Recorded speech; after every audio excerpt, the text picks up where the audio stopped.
మీకు తెలియని వేరొక ఆహారం నాకు ఉందంటే ఎవరు తెచ్చుంటారు? ఏదో ఒక టిఫిన్ క్యారేజ్ ఇచ్చారో, బిర్యానీ ఇచ్చారో, ఆ రోజున యోసేపు తెచ్చినట్టుగా, ఆ రోజు దావీదు తెచ్చినట్టుగా ఎవరేం తెచ్చారో, జొన్నగడ్డలు, యేసు రక్తం ఏం చేయం జాయింట్లు అని చూస్తూ ఉంటే ఆయన ఏం తినట్లేదు. పైగా శిష్యుని అడిగాడు, నాన్న కోతకాలం ఇంకెంత దూరం అన్నాడు. కనీసం 3 నెలలు పడుతుందండి, ఇంకా చిన్న చిన్న మొక్కలయ్యి 3 నెలలు పడుతుంది అన్నాడు.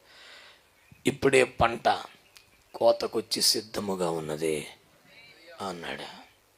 ఆమె ఏటో ప్రభు అన్ని విపరీతంగా విచిత్రంగా మాట్లాడుతుంటాడు. కనీసం 3 నెలలు పడుతుంది, ఇంకా ఇప్పుడు కోతకొచ్చేసింది అంటాడేంటి, తెల్లబారిపోయింది అంటాడేంటి, అన్నీ తెగమగలే అని అనుకుంటున్నారు. లేపో జనం పొలం గట్ల మీద పడి పొలమును చేతున్నారు.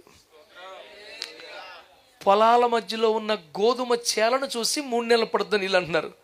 పొలం గట్ల మీద పడుస్తున్నట్టు ఆత్మను చూసి పంట రెడీగా ఉందిరా, కోతకు వచ్చేసిందని ప్రభు అంటున్నాడు. దేవునికి స్తోత్రం చెప్పండి.